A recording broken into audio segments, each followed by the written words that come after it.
Module 2 lesson 5 ഏവർക്കും സ്വാഗതം. ക്ഷയം അല്ലെങ്കിൽ ട്യൂബർക്കുലോസിസ് നമ്മുടെ ശരീരത്തിൽ നിന്ന് ഒരിക്കലും അങ്ങോട്ട് പോവാൻ തയ്യാറാവാത്ത ഒരു ചുമ. എത്ര കാലമായി ഞാൻ ചുമക്കാൻ തുടങ്ങിയിട്ട് ഉറപ്പാ ഇത് അലർജി തന്നെയാണ്. ട്യൂബർക്കുലോസിസ് അല്ലെങ്കിൽ ക്ഷയം എന്നത് വളരെ നിശബ്ദമായി ശാന്തമായി വരുന്നൊരു വാടകക്കാരനെ പോലെയാണ്. പതുക്കെ പതുക്കെ നമ്മൾ വീട്ടിലേക്ക് കയറി വരും, നാളുകളോളം അവിടെ തങ്ങി നിൽക്കും, എന്നിട്ട് അവിടെ നിന്ന് അകത്ത് നിന്ന് അതിനങ്ങ് നശിപ്പിച്ച് കളയും. അതുകൊണ്ട് തന്നെ നമുക്ക് കുറച്ച് കാര്യങ്ങൾ പഠിക്കാം. എന്താണ് ടി വി? ടി വി ചുമ മറ്റ് ചുമകളിൽ നിന്ന് എങ്ങനെയാണ് വ്യത്യസ്തമാകുന്നത്? നമ്മൾ ടി വിയെ വൈകിച്ചു കഴിഞ്ഞാൽ അത് മറ്റുള്ളവർക്ക് കൂടി എങ്ങനെയാണ് അപകടകരമായി മാറുന്നത്? ക്ഷയം അല്ലെങ്കിൽ ട്യൂബർക്കുലോസിസ് മൈക്കോബാക്ടീരിയം ട്യൂബർക്കുലോസിസ് എന്നറിയപ്പെടുന്ന ഒരു ബാക്ടീരിയ ഉണ്ടാക്കുന്ന ഒരു അണുബാധയാണ്. ഇത് പടരുന്നത് വായുവിലൂടെയാണ്.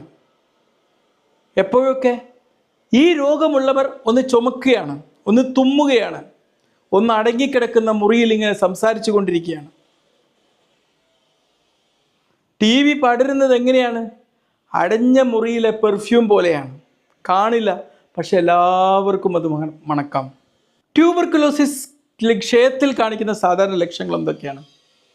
2 മുതൽ 3 ആഴ്ചയിൽ മുകളിലായിട്ട് നിലനിൽക്കുന്ന ചുമ, ഭാരം കുറയുന്ന ഒരു സാഹചര്യം, രാത്രി നല്ല വിയർപ്പ് അനുഭവപ്പെടുക, ഒരു ഇളം കുറഞ്ഞ രീതിയിലുള്ള പനി, കഫത്തിൽ രക്തം, കുറച്ച് വൈകി കാണുന്ന ലക്ഷണമാണത്. ടി വി ഒരിക്കലും ഷൗട്ട് ചെയ്യൂല, അതിങ്ങനെ മന്ത്രിച്ചു കൊണ്ടിരിക്കും ഓരോ ദിവസവും.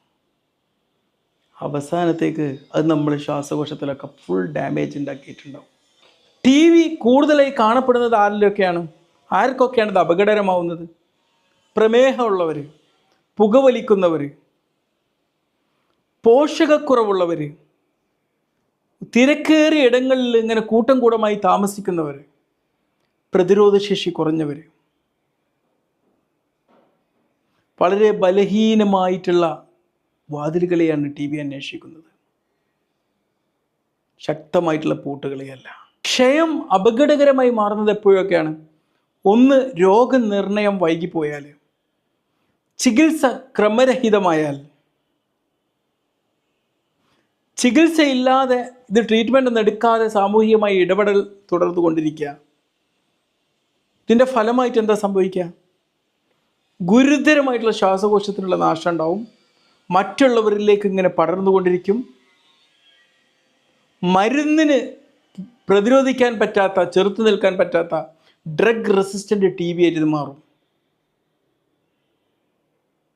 ചികിത്സ പകുതി വഴിയിൽ നിർത്തുന്നത് എന്തിനുദാഹരണമാണ്?